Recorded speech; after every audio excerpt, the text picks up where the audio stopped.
I wonder if we can grow vegetables from our groceries. Maybe the top half inch, depending on the size of your carrot.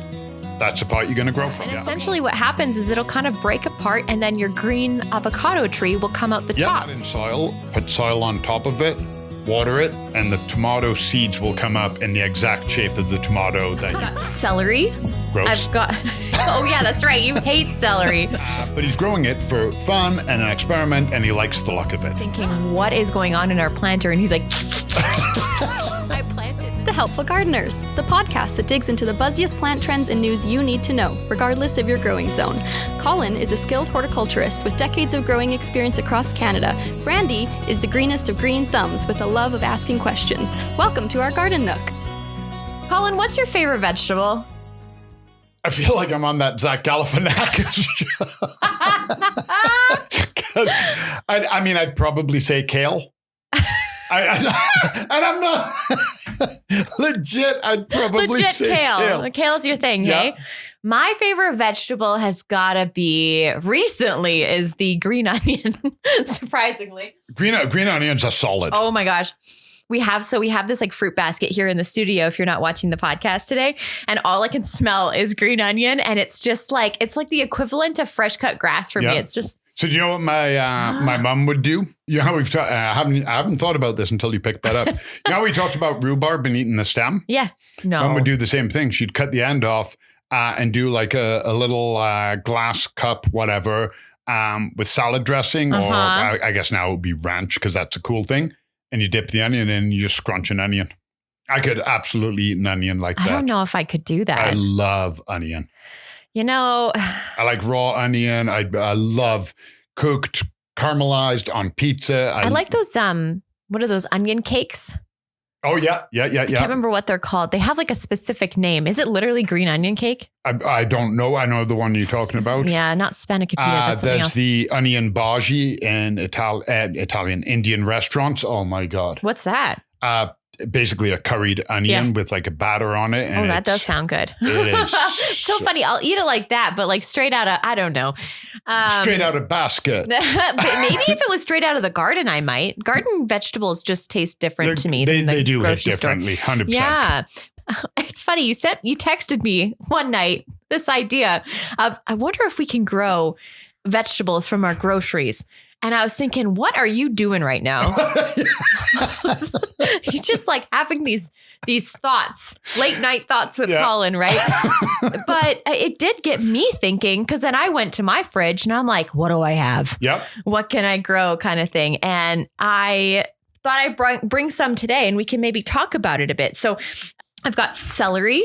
Gross. I've got, oh yeah, that's right. You hate celery. My favorite, green onion. We've also got. Quick question, back to the green onion, because I'm not going to let that go until I get my answer. So you say they're your favorite, but then you're like, I don't like onions. Yeah. So how do you I eat like them? onions. How do you chop them up and put them in a salad, or do you use them as like in a soup? Or? I chop them up and put them in rice. I chop them up. I garnish with them. I put them in my eggs. Oh, damn. I buy green onion I get a lot of PC Optimum points because I just spend a lot of money on green onions. Yeah. So, yeah, it's my favorite thing. We've also got carrots, red pepper. This is like the what's in my fridge segment. Get to know Brandi's fridge. We got a yellow onion. I love yellow onions. That's the base for every soup and salad sauce I make. Yeah. I got an avocado then I've got mushrooms. So now we're going to debunk and we're going to talk about which one of these you can actually grow and how you would do it. So where do we want to start, Colin? Okay. So I think what we should start with is a fair question here. Yeah. Are we growing to get a second hit of food, or are we growing to have fun doing an ornamental? Okay. So, for example, Harry, you don't have one here, but oh, wow. Yeah, I can smell the onion now. Harry, it's about this big now. For anybody who isn't watching, maybe 18 inches, pushing 2 feet. Yeah. He's growing a mango. Is he? Yeah. Now, unlikely to ever get a mango off of it. Yeah. But he's growing it for fun and an experiment, and he likes the look of it. Ah, I like that. Right? So he's growing that, and he bought a mango and he ate the mango because he loves mango. Mm-hmm. And then he took the seed and grew it. Okay. So, there's absolutely nothing wrong with that. But are we talking about, because like kale, you don't pull your kale out when it's time to harvest. You just cut the leaves and it'll send new leaves out. Yeah. So, how are we growing this? Are we looking at, I want to take this food and make more food from the food I'm eating, or is it I'm just having some fun and growing cool stuff? Okay, so that's a really good distinction to start with because we don't have all the vegetables here on the table, so we can't talk about all of them, but maybe like a general idea, and then you can form assumptions from that point. So why don't we talk about each individual thing that we have on the table and then go both routes? Just give like a general description of like if you're looking for aesthetic versus if you're looking for actual edible goodness. Yeah. Let's start with celery. Let's get it out of the way. So celery, what I know of it is you don't grow it for food or aesthetics. You just don't do anything with it. Bennett likes these. Yeah. He just chews on it like a teether. Yeah, because kids have no taste buds. But you know what's funny? I used to eat worms. He gagged on it. Did he? Attaboy. Attaboy. He hates celery. Yes. But, I knew I loved that kid. It's interesting. Like looking at this, I can see little bits on the end of it, like the strands of it. And when I looked this one up, I heard that apparently you can just literally put celery in a glass of water and it'll start to sprout roots. Aesthetically, yeah. And I have heard that too, in all seriousness. And aesthetically, it looks like a snake plant. Oh. So it would make sense to propagate a snake plant. You cut one of the leaves, stick it in water, roots come out. So if you have a snake plant and all the leaves are up and you got that one leaf that goes like that, cut that leaf off, stick it in water, you get a new snake plant. And from my understanding, and again, I've never done this at all. What you do is you eat the part of the celery you want. And if you leave like a couple of inches of green and the white, put that in a shallow thing of water. Yeah. The green will photosynthesize, the white will put out the roots, and then it'll grow. And the white meaning like the very bottom part of it. Yeah, the grossest part. The grossest part. Which is a bold statement for something that is just generally not good. So are you talking about a stalk or the actual bottom part of like a bunch of celery? Both, I believe. Yeah, because when I looked this up, I was looking at mainly people were doing like the full stalk and then they would cut it off. So it kind of looks like a flower. Yep. And then you would stick that in water and it would grow from the center. Yeah. So because you've got like, it's, I don't know, about the size of the palm of my hand, like maybe a softball. And it's got like 5 or 6 stems coming off of it. Yeah. But also the stem will root as well, I believe. Yeah. Normally when we're planting celery, it's getting a lot of nutrients from the soil and from the seed itself. I don't think you can do that forever though.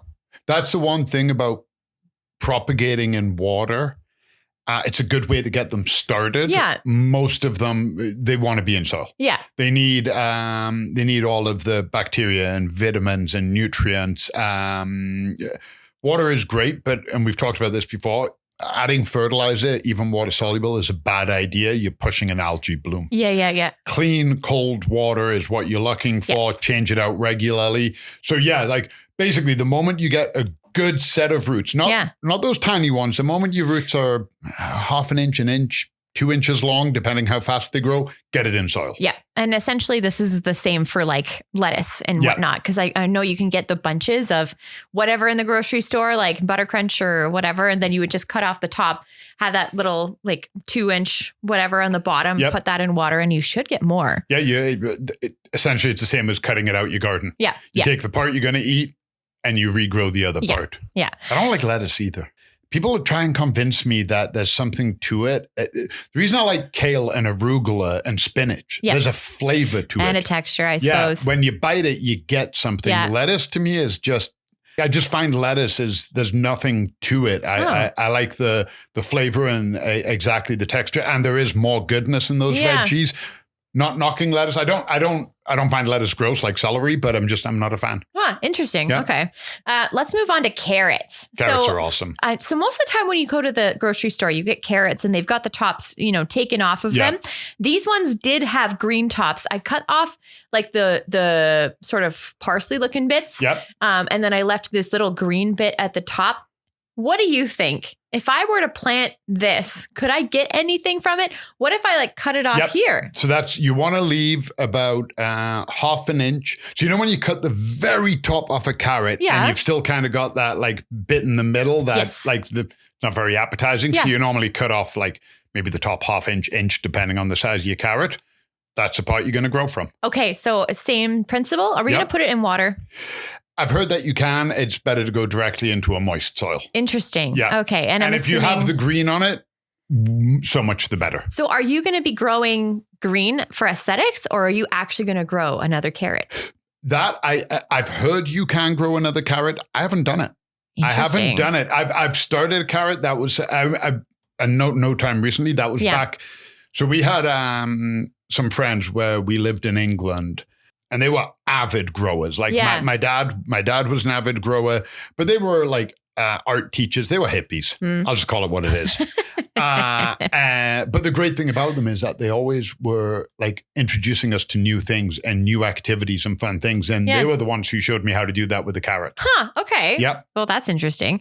Maybe I should do that with all of these and just see what happens. Mushroom. Can you grow a mushroom from a mushroom? I don't believe so. I think you would have to get the spores. I don't think they'd regenerate. Yes, because we had that mushroom block that we started the year with.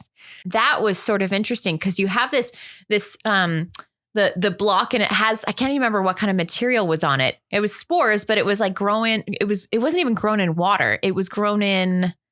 Oh, like the actual block that it's a like basically a wood composite fiber. Yeah. And then you had to spray it with water. So spray it, not sitting directly in water. And then it just shot off, and it was like a week. Yeah. If that, to be able to produce mushrooms. Humid, warm, put the greenhouse tent on it. Yeah. To trap the heat and the moisture in. And once they start blooming, they're not going to stop. Yeah, but you can't just put like this button mushroom, cremini mushroom in water and then have it sprout roots. I don't think so. I've never done it, but I would say not. We're going to talk about both kinds of onions because, you have these beautiful green onions and they've got the little white bit at the bottom. And these ones are so fun because they come with roots already. Exactly. They are. I've grown those before and they are insanely easy. So essentially you would just like use up all of this green bit, which is what you want anyway, even though my mom says the best bit is the white bit. I agree with you, Mom. It's seriously? It's so strong. It's like it punches you, but it's got that spring onion sweetness to it. Oh, yeah. Love I can see what you mean. Yeah. How much of this would you want to keep if you were going to grow it? A couple inches. So a couple inches. So up to here, maybe? Yeah. And then it would just grow up the little green bits again. Yep. I'm assuming like this is going to be for edible purposes. I don't really foresee there being any like flowers or anything coming from this. Onions do the onion family, the garlic, the bulb allium is part of that family. A few years ago, I think they got it under control. The park I worked at in Quebec, the farm I worked on, they had signs everywhere: "Do not pick the wild garlic flowers." Oh, okay. Because people were stopping the wild garlic from propagating. So not sustainable. Yeah. So, but spring onions or green onions in England, they're called spring onions. So I still call them that. They are so, like you said, they already come with roots. It's like cheat code enacted. It's just begging to be regrown in your kitchen. And usually we just throw these out in the compost every week anyway. So why don't we try to grow something from it, right? What about the actual like sweet onion though, and purple onion, or I guess red onion? Thank you. And what's the other onion? White onion? White.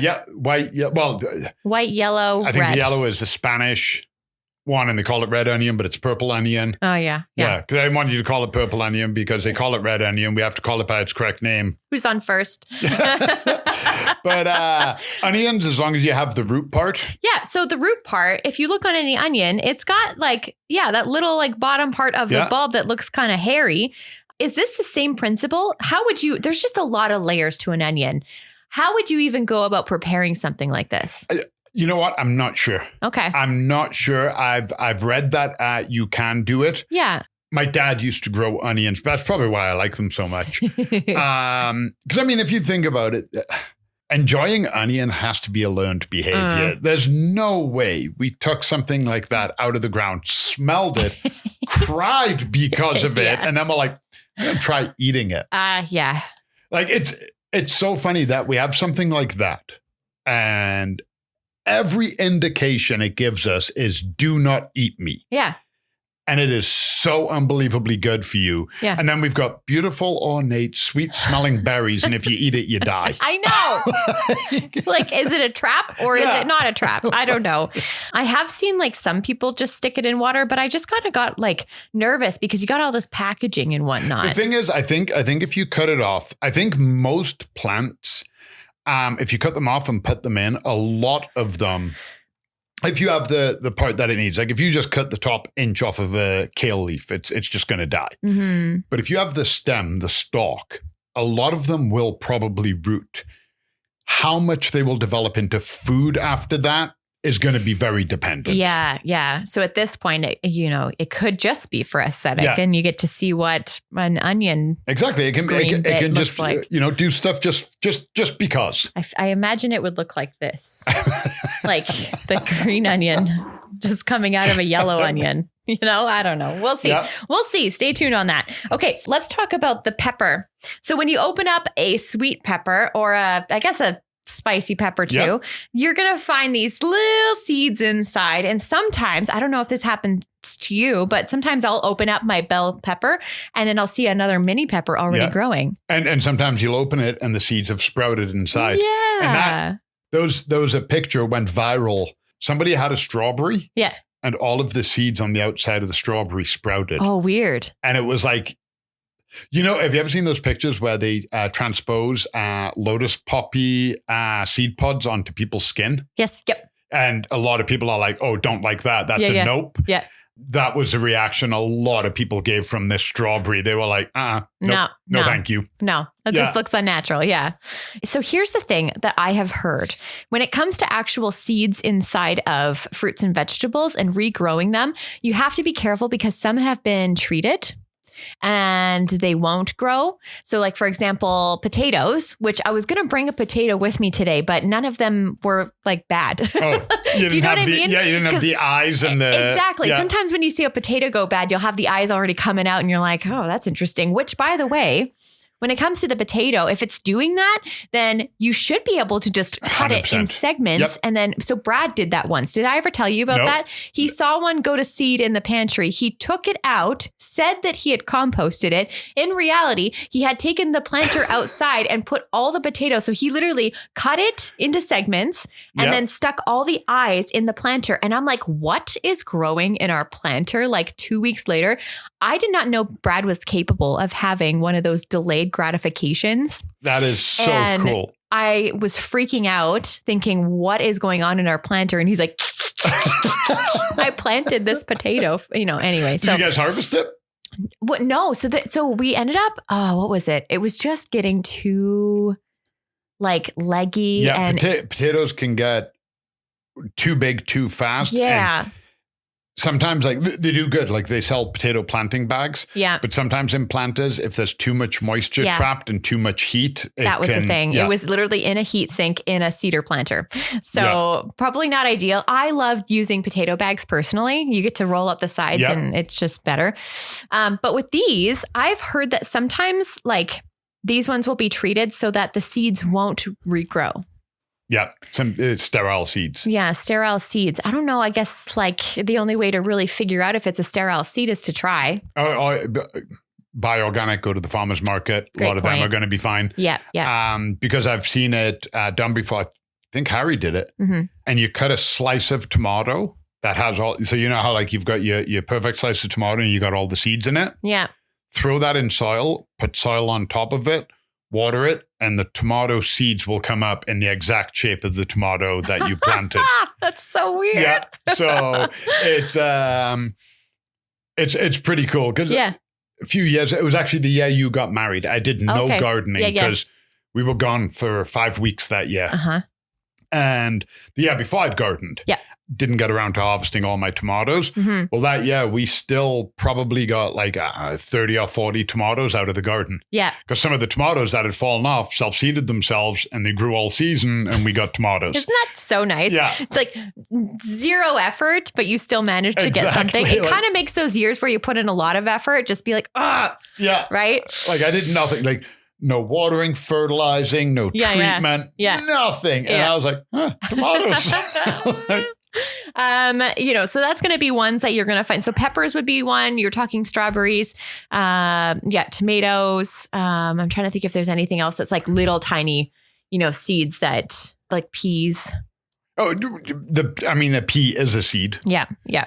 So you've got that, but food-wise for small seeds, because I know apple, but they've got to be stratified. They do have to be stratified. Most of them do. Raspberry and blackberry. Yep. I guess a cherry. Yeah. I never thought about doing a cherry. I bet you if you cut it low enough, I bet you could root a rhubarb stem. Yeah. And then you plant that and then more stems, just let it go. Don't harvest it for a few years. Yeah. And I bet you'd get more stems coming up. Good point. Okay, so that's little seeds. Let's also just kind of go back to the onion because I was looking this up earlier and you can kind of do the same thing with garlic. Okay. Because they've got that little like root on the bottom. Yeah. So if you were to just plant that, same thing. You should be able to get garlic from a garlic. Yeah, well, that's not just that part, but when you buy garlic cloves here to plant, you break them all up into their individual cloves and you stick them in and then you get a garlic bulb. Yeah, they've got like that little root on the bottom. So same thing. And have you ever had garlic sprout in your fridge? Yes. Yeah. You don't get to it. It's totally inert. It's in the fridge, and then you go to take it out one day, and you've got the green sprouts coming out of it. Yeah, just like repurpose it instead of putting it in the compost. Just go ahead and grow it. Yep. Okay, let's talk about the ones that have pits in them. So we're talking things like avocado, mango, like you were talking about earlier, plums. Another good one that I really, really, really want to try someday. Yeah. Pineapple. Oh, yes. Okay, I have done a pineapple. So we can talk about that after. Cool. Okay, so with the pits, Brad actually did an avocado one year and actually got something green out of it. But here's the thing. So if you were to do this, it takes a long time. I think what happens to a lot of people is they do it and then they get discouraged. There's not enough light, not enough time in the season. I knew somebody who did an avocado, and essentially what you do with the avocado is you take out the pit, you wash the pit, and then you put toothpicks in the side. So 4 toothpicks, and then it just kind of suspends in a jar of water, just the bottom portion. And then you'll start to get... Yeah, you want to do the toothpicks about 2/3 of the way up. Yes. Yeah, exactly. Half the way, 2/3 of the way up. Yeah. And essentially what happens is it'll kind of break apart and then your green avocado tree will come out the top. What I've had a lot of people have trouble with is they get very leggy. Yeah. And it's just between it just needs the perfect conditions to really flourish, and it takes forever. I actually I don't know if you saw this, downstairs in the houseplant department, we have an avocado tree. Yeah, we do. Yep. It's huge. Yep. And usually like the only avocado trees that I have seen, people that I know grow, they'll only have a few leaves, but this avocado tree has obviously been grown in a greenhouse. It's huge. Well, avocados grow very well in Mexico. Mm-hmm. So if you can somehow simulate Mexican conditions in your home, you should be okay. Should be okay, but it could still take a while. That's one of the most fun ones. The reason I like avocados for that is, again, we're going back to the aesthetic growing. Mm-hmm. Normally when I do it anyway, it's in glass. Yes. And it's such a great educational tool because the root is so big and you see the seed pod crack and you see the root. So you literally watch the full germination process of a seed. Yeah. But you're watching it in real time. And it's not this tiny little root that you need a microscope. You're like, holy moly. This big root comes out and then you get the green shoot and you go, oh, I understand. I see the cycle. Mm-hmm. Yeah. Okay, let's talk about pineapple. You've done one? So I've done a pineapple. I can't believe you've never done a pineapple. It is so fun. Peanut butter and jealousy over here. You know what's funny is I had a pineapple like 2 weeks ago. And then I was like, hey, Brad, do you want to grow this pineapple? And he was like, no. And so I threw it out. I don't know what I was thinking. I should have just done it because it's so fun. But essentially what I did was I chopped the top off, kind of like how we were talking about the carrot. Yeah. So you have this like big spiky top. And then I stuck it in water and it was just like the top part of it. And then roots started to come out. And then I did eventually put it into soil, and it did eventually start growing up a new pineapple. Sourest thing you would have ever tasted. Like worse than sour candy. Yeah. Which you might like. The first time I ever saw an actual pineapple plant. Yeah. I'm like, what the hell? Oh yeah, because we have them downstairs, hey? And it's, I know I'm not the only one. I say that with 100% confidence. I know a lot of people. Pineapples do not grow the way you think they would grow. Like, name a plant that looks like it should come off of a tree. Yeah. Nope. I find that too with dragon fruit. Yep. If you've ever seen a dragon fruit tree, it's just like leaves, and then you have pew, and then there's like this dragon fruit just growing off of it. You're driving around in Greece. Like, there was an area behind our first Airbnb where we stayed in Akragiali. And it was just this wild scrap area. Nobody did anything with it. Yeah. And the grapevines were coming over into ours. And you could literally, I picked the grapes off every day and ate fresh grapes off the vine. Pomegranates, lemon, you name it, it grows there. Yeah. I can't remember which one it was now. Oh my God, I'll have to look at my photos. Cactus growing down the side of the ocean. You have to walk through them to get to the beach, covered in fruit. Like what?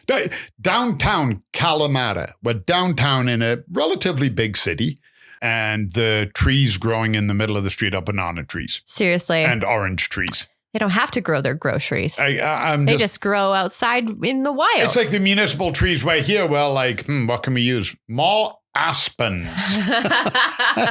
They're like, has anybody got any fruit trees they want to just throw in the ground? Right. And anything that does grow outside, you can't really like juniper, toxic. Yep. You know, but you can distill it and then create something from the juniper. You crush the berry and you get the flavor, and that's how you flavor your gin. Okay. Well, I think we're pretty safe with everything on this table. I am going to, by next week, we're going to do a follow-up episode, and we're going to talk about if we've seen anything, maybe 2 weeks. 2 weeks, yeah. 2 weeks, it might take a bit of time. Ooh, which ones are you going to do? I know you're going to do your everything. Green onion. Nice. Everything. We're going to see. We're going to try. I have not started any plants this year, and I kind of got sad because, I've given you all the work with the depression garden. So I'm going to take on this project, and then we're going to kind of compare and see how it goes. I don't know. What do you think? Are we going to be successful? Yeah. Okay. Let us know down below if you have ever grown your plants from groceries. Yep. Were you successful? Did you do something that we didn't even talk about today? We'd like to know. Let us know. This podcast is brought to you by Golden Acre Home and Garden. Find seasonal inspiration for your home and garden in Calgary, Alberta year-round. Visit goldenacre.ca. The comments and opinions expressed by the Helpful Gardeners on this show are our own and do not necessarily reflect the views of Golden Acre Home and Garden. For more information on everything we covered today and to leave us a voice note, visit goldenacre.ca/podcast. The Helpful Gardeners are on Instagram at The Helpful Gardeners Pod. Keep on growing, gardeners!